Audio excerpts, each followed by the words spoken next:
Bien-aimés, je suis vraiment heureux de partager avec vous une bouchée de la parole à la table du Seigneur. Alors, le titre de notre bouchée aujourd'hui, c'est « L'esprit de sagesse et de révélation ». Alléluia. Béni soit le nom du Seigneur. Bienvenue à la table du Seigneur. Yeah! Alors, notre premier passage se trouve dans le livre des Éphésiens. Donc, de la lettre de l'apôtre Paul aux chrétiens d'Éphèse. Éphésiens, chapitre 1er, à partir du verset 15. Voici ce que disent les Écritures. C'est pourquoi, moi aussi, ayant entendu parler de votre foi au Seigneur Jésus et de votre charité pour tous les saints, je ne cesse de rendre grâce pour vous, faisant mention de vous dans mes prières. Vous entendez ça? Il faisait mention dans ses prières. Il priait pour les chrétiens d'Éphèse. Et qu'est-ce qu'il demandait? Voici ce qu'il demandait. Au verset 17. Afin que le Dieu de notre Seigneur Jésus-Christ, le Père de gloire, vous donne un esprit de sagesse et de révélation dans sa connaissance. Vous entendez ça? C'est ça qu'il demandait. Quand il a entendu parler des chrétiens qui étaient là en Turquie, parce que c'est l'actuelle Turquie aujourd'hui, à Éphèse. Alors, l'apôtre Paul, là où il était, il priait pour eux. Oh Père, donne-leur un esprit de sagesse et de révélation. Oh, alors, aujourd'hui nous allons voir l'esprit de sagesse et de révélation. Nous allons aborder cela. Alors, bien aimés, ce qu'il faut savoir à propos de l'esprit de sagesse et de révélation, donc l'apôtre Paul parle aux chrétiens d'Éphèse, c'est pas quelque chose de nouveau.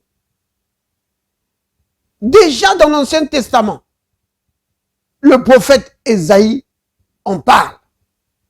Donc, Ésaïe, au chapitre 11, nous voyons, si nous commençons à partir du verset 1er, il a dit ceci. Puis un rameau sortira du tronc d'Isaïe, un rejeton naîtra de ses racines. Verset 2. L'esprit de l'Éternel reposera sur lui. Esprit de sagesse et d'intelligence. Vous avez vu? Esprit de sagesse et d'intelligence. Dans le Nouveau Testament, l'apôtre Paul nous fait une révélation. En fait, c'est que l'apôtre Paul exprime ou explique aux chrétiens d'Éphèse. C'est vraiment une révélation. Pourquoi? C'est parce que dans l'Ancien Testament, on parle de l'esprit de sagesse et d'intelligence. Et l'apôtre Paul nous révèle que cette intelligence-là, en réalité, c'est une capacité de révélation. Alléluia. Béni soit le nom du Seigneur. Donc, l'esprit de sagesse et d'intelligence, c'est un esprit de révélation qui vient te communiquer les capacités de comprendre les choses spirituelles. Vous voyez? Oh, l'esprit de sagesse et de révélation, c'est vraiment capital. Il te donne l'intelligence. Et cette intelligence, c'est une capacité de comprendre les choses de Dieu. Les choses que Dieu nous a réservées.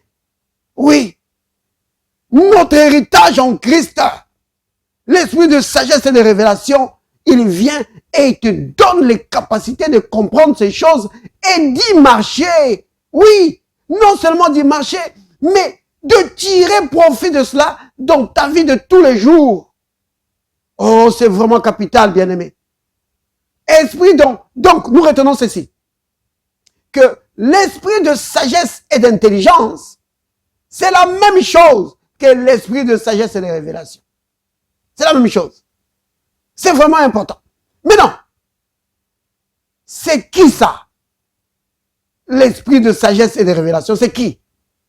Vous avez remarqué, hein? Je ne dis pas c'est quoi. Je dis c'est qui? Eh bien, l'esprit de sagesse et de révélation, le Saint-Esprit. Vous comprenez? C'est le Saint-Esprit. Le Saint-Esprit n'a pas de jumeaux ou de triplés, non. Le Saint-Esprit se manifeste de différentes manières, de différentes sortes. Le Saint-Esprit se manifeste dans différents attributs, bien-aimés. Il faut le savoir.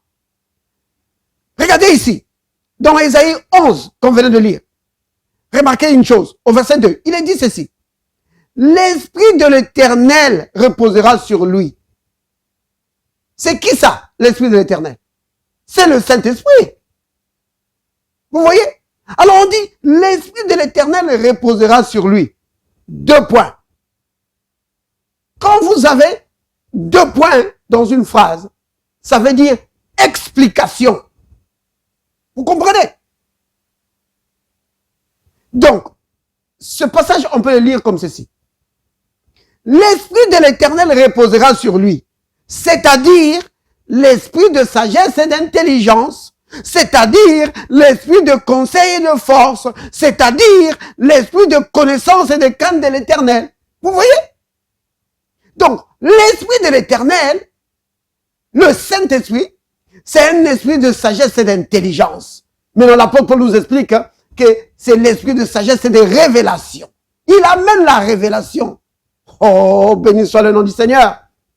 Vous voyez? C'est vraiment capital. Donc, l'esprit de sagesse et de révélation, c'est le Saint-Esprit. Qui est où? Au ciel? Non. Qui est là en toi? Vous comprenez? Si tu es un enfant de Dieu, le Saint-Esprit est là en toi. C'est ça qui fait de toi un enfant de Dieu. Mais non, ce Saint-Esprit-là qui est en toi, sache que c'est l'esprit de sagesse et de révélation. Maintenant, remarquez bien aimé, que cet esprit de sagesse et de révélation, il entre en œuvre. Il se met à l'œuvre à la suite de la prière. Vous avez remarqué? L'apôtre Paul dit qu'il priait pour que l'esprit de sagesse et de révélation soit à l'œuvre dans la vie des chrétiens d'Éphèse.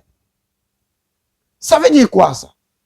Ça veut dire que si nous voulons aussi progresser dans la révélation et dans la connaissance du Seigneur, dans la connaissance de sa parole, nous pouvons prier la même prière pour nous-mêmes ou pour nos bien-aimés, afin de voir l'esprit de sagesse et de révélation entrer en scène et apporter plus de révélations, plus de connaissances.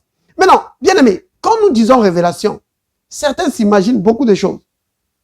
En réalité, le mot révélation veut tout simplement dire une compréhension profonde du sujet traité.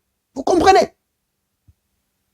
Donc, quand nous parlons de l'esprit de sagesse et de révélation, qui amène des révélations, c'est-à-dire que c'est l'Esprit de Dieu qui t'amène une connaissance approfondie sur un sujet quelconque, par exemple sur la prière, sur le Saint-Esprit ou sur la foi. Vous comprenez? Il t'amène une connaissance profonde. Maintenant, remarquez ici, l'apôtre Paul, il demande que quand cet esprit-là vient, qu'il puisse illuminer les yeux du cœur, c'est-à-dire les yeux de l'esprit de ces bien-aimés qui étaient à Éphèse, pour qu'il y ait un impact sur 3 domaines. Vous avez remarqué? Il dit ceci. Au verset 17, il dit, afin que le Dieu de notre Seigneur Jésus-Christ, le Père de gloire, vous donne un esprit de sagesse et de révélation dans sa connaissance. Vous voyez? Dans la connaissance du Seigneur. Regardez. Et qu'il illumine les yeux de votre cœur, pour que vous sachiez quelle est l'espérance qui s'attache à son appel. Vous voyez? Ça, c'est le premier domaine. Deuxième domaine, c'est quoi? C'est quelle est la richesse de la gloire de l'héritage qu'il réserve aux saints. troisième domaine, et quelle est envers nous qui croyons l'infinie grandeur de sa puissance, se manifestant avec efficacité par la vertu de sa force. Il l'a déployé en Christ, en la ressuscitant des morts. Vous voyez?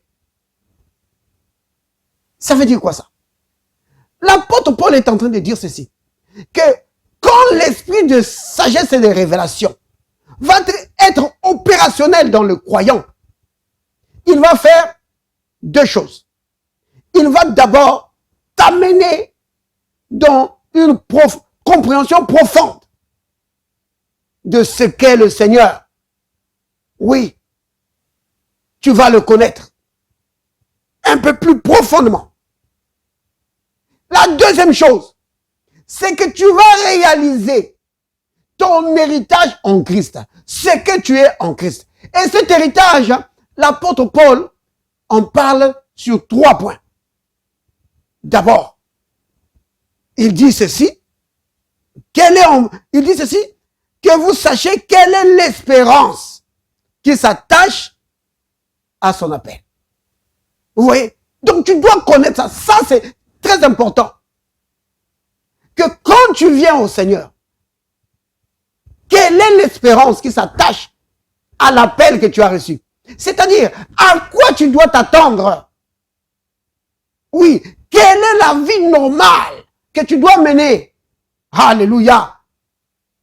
C'est ça, tu dois t'attendre à une vie normale d'un chrétien. Quelle est l'espérance qui s'attache à son appel? Vous voyez? Mais non, la deuxième chose, il dit qu'il y a un héritage pour nous. Il dit, quelle est la richesse de la gloire? La formule est même une formule vraiment compliquée. Pour essayer juste d'expliquer la glorieuse richesse de l'héritage des enfants de Dieu. Il dit, quelle est la richesse de la gloire de son héritage qu'il réserve aux saints? Maintenant, le troisième point est glorieux. Il dit que quelle est envers nous qui croyons l'infinie grandeur de sa puissance. C'est-à-dire que le Seigneur a mis à la disposition de tous ceux qui croient. Vous entendez ça, bien-aimés? Pas des pasteurs, pas seulement des prédicateurs ou des prophètes. Non. Il a mis à la disposition de chaque enfant de Dieu la même puissance qui a ressuscité Christ d'entre les morts. Alléluia. Vous entendez ça? Oh, je vais relire ça. Il dit, et quelle est envers nous qui croyons l'infinie grandeur de sa puissance se manifestant. Cette puissance se manifeste, bien aimé. Et la première fois que ça s'est manifesté, il dit que ça a ressuscité Christ d'entre les morts. Alléluia. La même puissance qui a ressuscité Christ d'entre les morts, Dieu a mis ça à la disposition de chaque enfant de Dieu. Maintenant, bien-aimé, quand tu lis ça, et que tu as la révélation de ça, tu ne peux plus vivre une vie normale. Non. Tu ne peux plus vivre une vie d'échec. Non, c'est pas possible. Vous comprenez, bien-aimé? C'est pourquoi c'est capital. L'esprit de sagesse et de révélation. C'est vraiment capital que cet esprit soit à l'œuvre dans ta vie. Alors, si tu veux le voir à l'œuvre, comme je l'ai dit tout à l'heure, prie.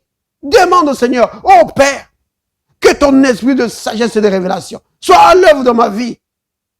Pour m'amener plus de révélation. Pour éclairer mes yeux intérieurs. Moi, je peux dire ceci. Que ça fait déjà plusieurs années que mon épouse et moi-même prions continuellement sur cela. Mais bien aimé, nous ne cessons d'aller de révélation en révélation. Notre compréhension de la parole de Dieu ne cesse de s'approfondir. Pourquoi? À cause des prières, de cette prière ici, de l'apôtre Paul, que nous faisons. Mais nous ne faisons pas seulement ça pour nous-mêmes. Nous faisons ça aussi pour nos bien-aimés. Oui, que ce soit dans la famille ou dans le Christ.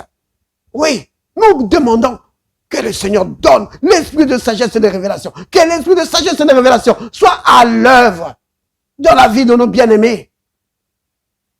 Si l'esprit de sagesse et de révélation n'est pas à l'œuvre dans ta vie, bien-aimé, c'est impossible pour toi de grandir dans les choses spirituelles. C'est impossible. Parce que c'est des choses dont tu n'as même pas idée. Comme la Bible dit, l'apôtre Paul qui le dit. Dans 1 Corinthiens, au chapitre 2, à partir du verset 9, l'apôtre Paul dit ceci. Mais comme il est écrit, ce sont des choses que l'œil n'a point vues, que l'oreille n'a point entendues, et qui ne sont point montées au cœur de l'homme. Des choses que Dieu a préparées pour ceux qui l'aiment. Alléluia. Dieu nous les a révélées. Vous entendez ça? Dieu nous les a révélées par l'Esprit. Vous avez entendu? Le Saint-Esprit, l'Esprit de sagesse et de révélation, c'est lui qui vient nous révéler ces choses dont tu n'as même pas idée. Vous comprenez, bien aimé? Donc, si l'Esprit de sagesse et de révélation n'est pas à l'œuvre dans ta vie, c'est impossible pour toi de connaître ton héritage en Christ. C'est impossible pour toi de grandir.